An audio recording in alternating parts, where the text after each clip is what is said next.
Good day mga ka-GT sa Kalam. Magandang hapon po pala sa inyong lahat mga ka-GT sa Kalam. Sana po suportahan niyo pa po ako. Hindi. Maraming salamat po sa mga sumusuporta sa akin at nag-view at nanonood sa akin at nagpa-follow. Sa mga hindi pa po nakapollow, follow niyo pa po ako. Maraming salamat po. Very appreciated. At ito po, nautusan po tayo at sumama ang ate ko na panganay. Papunta po kami ng mataas na kay Batangas City. At dito po, tinahan ko po yung Calabarzon Expressway mga ka-JT at welcome to Calabarzon. Medyo napakahaba po nitong Calabarzon na to. Papunta po ito ng Batangas. Ang dadaanan ko po ay Santo Tomas, Tanawan, Malbar, Lima, Lipa at papunta po bago dumating po ng Ibaan, Lipa. May papunta po Lasal, doon po tayo dadaan sa may papuntang Air Force mga ka-JT. At ito po, syempre nagkukwento lang po kami mag-ate dyan at yan nga, may pupuntahan po kami tao nakakaunin na mag-i-estimate ng kanyang isang property. Hindi, joke lang po yung kanyang inuupahan mga ka-GT. At dito po nakita niyo naman po yung Calabarzon na yan. SLEX pa po ito. Sako pa po ng SLEX pero ayan ginagawa po yan. And after po nito Calabarzon pero sa kanila rin po yung Calabarzon na yan. Tinawag lang po ng Calabarzon yan kasi kaduksong niya ng expressway papunta po Batangas. At hindi pa po tapos yung papuntang Lucena, papuntang Bicol. Dire-diretso lang po tayo dyan. Basta ito, papasok po tayo ng Calabarzon Expressway at exit po tayo ng papuntang Lipa, Lasal mga ka-JT. At nagkukwentuhan lang po kami mag-ate dyan. Pagkatapos po namin magkwentuhan dyan, syempre dire-diretso at nakatulog siya. Pinapalapad po yung kalsada na to, napakalapad po nitong expressway na to, papuntang Calabarzon na to. At ayun nga po, dadaan po tayo sa maraming kalsada po rito na may papuntang Laurel, papuntang Talisay, papuntang lahat po ng papuntang Batangas. At dito nga po ay syempre ayun na nga dito nga ayan po may mga tulay na yan mga ka-JT, lalampasan lang po natin yan. Basta dire-diretso lang po itong Calabarzon na to at hanapin nyo lang po kung saan kayo exit. Marami naman po exitan dito kung saan kayo pupunta. At medyo malilito lang po kaya basta kailangan tandaan nyo lang po pag exit nyo po, tandaan nyo lang po kung yung pupuntahan nyo. At kami po ay pupunta ng Mataas na Kahoy. Kailangan po namin i-exit sa Lipa, Lasal ka mga ka-JT. At dito pa rin meron din naman pong kahigpitan dito, may overspeeding, meron pong tapos RFID, kailangan din po dito ng RFID, may laman ng RFID nyo. At meron namang cash lane dito pero mas maaabala ko sa cash lane mga ka-GT. At dito nga po, hindi po ako tumatabi sa gitna kasi po yung gitna po ay medyo matagtag. Kasi po sa dami pong truck na nag-overweight na nadaan at na medyo na nag-aalon-alon yung kalsada. At dito po sa may fast lane mga ka-JT, medyo smooth ang drive nyo po. Tapos hindi po maalon-alon at may certain lang na takbo. At tumatakbo po ako dito ng 90 to 100 mga ka-JT, maximum lang po. Tapos sa pag sa gitna po ay minimum may 60. At yun nga po, maximum 100, 60 minimum mga ka-JT. Pag naman po sobrang bagal kayo, ay bubusinahan po kayo ng mga sinusundan nyo. At di nga po ako nagbabagal dito at kailangan po natin medyo sumakto sa maximum speed dahil po marami po nasa likod na nagmamadali mga ka-GT. At yun nga po, pag naka maximum speed kayo, hindi na ho kayo mabubusinahan at may ilawan. At ayan po yung kahabaan, napakaganda po ng araw ngayon at walang ulan, tapos medyo may kalamigan mga ka-GT. At yun nga po, pagkatapos namin makaon sa Mataas na Kahoy at noon lang po ako nakapasok sa Mataas na Kahoy mga ka-GT, Batangas City. Hindi po pala Batangas. Yun nga po, eto na po yung entry ng Calabarzon Expressway mga ka-JT. Dire-diretso lang po tayo dyan, megos lang po tayo dyan, straight lang naman po to, ahon ng konti, lusong ng konti. Tapos kalsada maganda, kalsada medyo hindi maganda. Tapos dadaan po tayo dyan sa may entry na yan na wala na pong entryhan na yan, diretsuhan na po. Doon na po kayo sa exit makakaltasan. Yung pag-exit nyo, doon po kayo magbabayad. Pag wala po kayo RFID, medyo matatraffic po kayo. Pag di RFID kayo, syempre hindi naman po, at magpapakit po tayo. Seryoso po tayo dyan kasi medyo may kainitan na anto, kamot-kamot lang sa tenga, mekos lang, pakit-pakit lang. Oy, JT Sakala, makapal na naman ang buhok mo, pagupit ka na. Pero natutuwa po ako, ayan yung katawan ko po ay medyo mapayat-payat na. At ayan mga ka-JT Sakala, ayan po yung Kalbilang Expressway, papunta po yan ng Manila mga ka-JT, papuntang Calamba, Santa Rosa, lahat po yun. Tapos ito papunta kami ng Batangas City. Pag diniretso nyo po ito, ang exit po nito ay mismo sa Rosario, Batangas City mga ka-JT. Doon po papunta po ng ng mismong Batangas, papunta po ng Pierre mga ka-JT Port. At dito po ni-overtaken ko lang po yung mga sasakyan na yan na nasa gitna. At syempre naman po yung mga mababagal sa gitna po, dyan po talaga nag-i-stay. At yan naman po talaga yung may minimum na takbo. At pagpunta po kayong Batangas, hindi naman po kayo makakaranas dito ng traffic. Hindi naman po ganun kadami yung mga sasakyan dito. At saka wala na naman pong ginagawa mga kalsada po rito. Hindi kagaya sa South Luzon Expressway mga ka-JT, nang simula Canlubang hanggang Alabang. At dito naman po ay regular lang po yan. 2 lanes na magkabila na yan. Tapos ayan, makikita nyo naman po, ang ganda ng araw. Medyo nakalampas na po kami ng Tanawan, Malbar dyan. Papunta na po kami ng Lipa. papunta na po ako, pa-exit na po ako din ng Lipa dyan mga ka-GT. At yun nga, dire-diretso lang tayo at may mga stripe dyan na warning. Medyo delikado lang po ito pag pabalik kayo, sobrang pababa po yan, palusong. Tsaka po sa mga truck po na bumibiyahe rito, ingat-ingat po kayo sa mga ka-driver ko, ingat po tayo lalo dito sa kalsada na to. Talagang makakabelo kang ng gusto, gawa po ng nakita nyo naman po, linis na linis po yung kalsadahan. At makakabelo ko talaga kayo ng gusto at matatapakan nyo ng pigang-piga yung silinyador nyo. Depende lang po sa itatakbo nyo, kagaya po ng isang yon.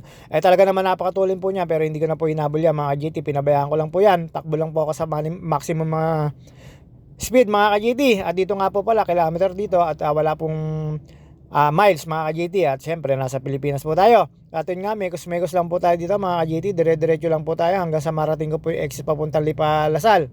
At pagdating ko naman sa exitan, kakaliwa lang po tayo papunta po ng Air Force. Pagdating po ng Air Force, yung dulong-dulo po ng bakod ng Air Force sa Lipa, kakanan lang po kayo, mataas na kahoy na yon at makikita nyo po ng arko, makikita nyo po yung arko ng welcome to mataas na kahoy.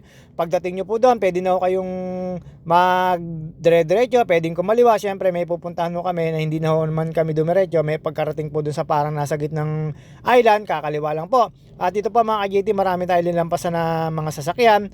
At syempre naman po, nasa maximum speed tayo, kaya medyo may katulinan. Nakikita nyo naman po, panayang palo ng mga light na kulay puting guhit mga ka-GT. Ibig sabihin, medyo matulin tayo. At yun nga po, medyo nagdahan-dahan na po tayo dyan. Kasi po, medyo nalalapit na po tayo. Paglampas po kasi ng Petron, malapit na po ang exit ng Lipa. May bagong exit po rito na papuntang Kapitolyo. At syempre, hindi po ako papuntang Kapitolyo. Papunta po ako ng Air Force, papunta po ako ng papuntang Cuenca, papuntang Mataas na Kahoy, pero hindi po ako darating ng Cuenca mga ka-GT. Bali, dalawang balik po ang gagawin ko rito, isang pagsundo at isang paghatid. At yun nga po, kanina galing naman po ako ng Barandal at meron naman po akong kinuwang na ang aking inanak. At umaga po ako'y nagbike at yun nga mga ka-GT, siyempre nagpapawis po tayo at Sunday po ngayon. At buti na lang po walang traffic kahit po papunta dun sa May Lipa, makalampas po ng Lasal, papunta po ng Air Force, wala pong traffic. Dati po may mga traffic doon. Pero ngayon hindi ho ako inabot ng traffic kahit po rito. Pero dito sa expressway, wala naman po ako nakikita ng traffic dito, lalo dito sa parting Batangas. At ayan, nanganan na po ako at malapit na po akong umexit dyan mga ka-GT. At syempre, pag dumiretso ko kayo dito, may Ibaan, San Jose, basta Batangas City po ang exit nito. Ang dulong-dulo po nito, hindi ko lang po alam kung magkano ngayon yung bayaran kasi uso-uso na po ngayon ng RFID. Maglo-load na ho kayo sa RFID. Hindi ko na po alam kung magkano yung buy rate ngayon, kung saan kayo pumasok at kung saan kayo mag-e-entry. Kasi po nauso na po yung RFID, maglo-load na lang kayo, wala na laging sobra. Kaya mga ka-GT, sa lahat po ng mga ka-driver ko, kailangan po na may RFID na kayo lagi at laging may load, lalo pagka lagi kayo nadaan dito. At ito pong Calabarzon Expressway na to, depende lang po sa takbo nyo mga ka-GT at depende lang din po sa oras na misa marami pong sasakyan. At syempre, dire-diretso lang po tayo dyan. At nung makita ko na po yung exitan ko, nagdahan-dahan na po tayo at kumanan na po tayo. At dumaan na po tayo sa minimum way. At dito po mga ka-GT, pag exit ko po, syempre, papunta na po ako ng Air Force. At syempre, ayan po mga ka-GT, pa-exit na po tayo, kakaliwa lang po tayo dyan, kaya exit ko lang po niyan, at yan, pagkakaliwa ko po, dire-diretso na lang po ito. Pag nakita nyo po yung Air Force sa kanan, ibig sabihin po, malapit na po kayo, yung dulong-dulong bakod po ng Air Force ng Pilipinas, kakanan lang po kayo, papunta na po Mataas na Kahoy. At sa Mataas na Kahoy nga po, ngayon lang po ako nakapasok sa papuntang Mataas na Kahoy at medyo may kahabaan po yun, yung sa tagiliran na yon. Basta dire-diretso lang po yan pagdating nyo po doon sa may island at makalampas po sa arko, medyo malapit na po kami at kumaliwa lang po kami at hindi ko po alam kung anong mga baryo ang dinaanan namin mga ka-GT. At marami po ang mga nakakasalubong at sumasalubong na motor. Siyempre tayo na lang po mag-a-adjust. Yung mga taga Batangas ay alam nyo naman po. Shoutout po sa mga motor na lagi nasa gitna mga ka-GT, pero hindi naman po lahat. Marami rin naman po nasunod sa kalsada mga ka-GT. At yun nga po, may pagpasok ko po sa may Mataas na Kahoy. At ito po, palampas na po tayo ng Air Force mga ka-GT. Parating pa lang po tayo, yung kanto po ng Air Force na yan. Ayan, nasa Air Force na po tayo, dadaanan lang po natin yan. At after nyo po matumbok po yun at makita yung kahuli-huli ang pader nila, kakanan na po tayo dyan mga ka-GT. Makalampas lang po tayo dyan sa parang footbridge na yan mga ka-GT. Hindi ko alam kung footbridge nga po ba yan. Air Force Gate po yan. After po nya mga ka-GT, mga na po kayo, yung matapos na bakod na nila ng Air Force na yan, pahaliko na po yan ng Mataas na Kahoy. Sa likod po ng Air Force ng Lipa, nandyan po yung Mataas na Kahoy mga ka-GT. At yan, nanganan na po ako para pumasok po sa papunta Mataas na Kahoy. Makikita nyo naman po yung signage dyan, kaya lang po natatakpan po ng mangga ng Air Force ng manggahan nila. Ayun nga po, medyo nawawala po tayo sa mga ka-JT. Siyempre, nandito po tayo sa Lipa. Medyo hindi ko po kapisado yung mga lugar-lugar at baryo-baryo rito. Pero yung town-town, medyo alam ko po. At diretso po nito ay Batangas City din. Papuntang Cuenca, papuntang Rosario. Isa rin po sa dulo ng expressway. Ayan, pag nakita nyo yung signage na, ibig sabihin malapit na po kayo lumiko sa papuntang Mataas na Kahoy. At shoutout nga pala kay Brian Arto, sa aking kaibigan na taga rito. Hindi ako nakapunta sa farm mo, busy ako. Ayan, kanan naman po tayo, pasok na po tayo ng Mataas na Kahoy. At una po mabubungad sa inyo dito yung ginagawang kalsada. At tagiliran po nitong sa kanan ay Air Force nga po. Sako pa rin po ng Air Force yan, mga ka-JT. At pagpasok ko nga po, syempre ilag-ilag na lang po tayo dito sa e-bike tsaka sa mga nakamotor at dito sa Mataas na Kahoy. Pero marami naman po mabait talaga dito. Yung iba lang po baka nagde-deliver lang po kasi sa Grab tsaka sa nakikita ko. At ito po, ginagawa yung kalsada nila. Makikita nyo po dito na welcome to Mataas na Kahoy, mga ka-JT. Pag nakita nyo na po yung arkong malaki na yun, ibig sabihin pumasok na ho kayo ng Mataas na Kahoy. At dito nagantay lang po tayo at nung pinaabante na tayo dyan sa may ginagawang kalsada, dire-diretso na po tayo. Ayan, makikita nyo po sa may gitna na yan yung arko. Pagkatapos po ng arko na yan, may makikita kayong island na may mga puno-puno. At yun nga po, Mataas na Kahoy na yon. Hindi ko po alam kung bayan na po yon. At syempre, aaminin ko po, wala naman po talaga tayong kaalam-alam dito sa Mataas na Kahoy. First time ko po nakapasok dito at dito, taga rito po pala si Jan, yung tagapagawa ng bahay ni ate. At dito po, dire-diretso lang po tayo dyan. Pag nakita nyo na po yung island sa gitna, kakaliwa lang po tayo, papasok na po doon at paikot lang po doon sa may papuntang Santol at papunta lang po kami doon. At yun nga mga ka-JT, syempre hindi ko po alam ang pupuntahan namin kaya base na lang po sa mga sinasabi ni ate at dumire-diretso na lang po tayo at hindi naman po tayo naligaw, doon po tayo magaling. At umikot lang po tayo mga ka-JT, papalik naman po ng island. At dyan po mga ka-JT, paglampas nyo po dyan, mga ilang metro, kakaliwa na po tayo. Basta pag natumbok nyo po yung island na yan, pakaliwa po tayo, papasok po doon kayo na dyan sa Santol. Hindi ko po alam kung ano pa yung ibang baryo doon mga ka-JT. Ayan po sinasabi ko, kakaliwa po tayo dyan sa kantong-kantong yan. Yan, nalikuan ng jeep na yan. At dito po mga ka-JT, siyempre pinagbigyan po tayo ng jeep. Napakabait po ng jeep mga ka-JT. Dire-diretso lang po siya. Ito pong kotse pala ang nagbigay sa atin. Medyo mabait siya po, kaya nagpasalamat po ako. At pagpasok ko po dyan, tinawagan na ni ate yung kanyang pupuntahan at yung aming susundin. At yun naman, hindi naman po ako nahirapan dahil yung instruction ay syempre, pag in-instruction mo ko at lalo alam ko na yung instruction mo ay malinaw, ay medyo makakarating po tayo sa pupuntahan. At dito po mga ka-JT, pag tinumbok nyo po ito, pakanan lang po, wag ko kayo dediretso at pupunta nga kami doon sa may kakaunin namin tagagawa ni ate at pina-estimate yung kanya may papagawa. At ito, syempre mga ka-JT, papakit lang po tayo, papasok na po tayo ng Mataas na Kahoy.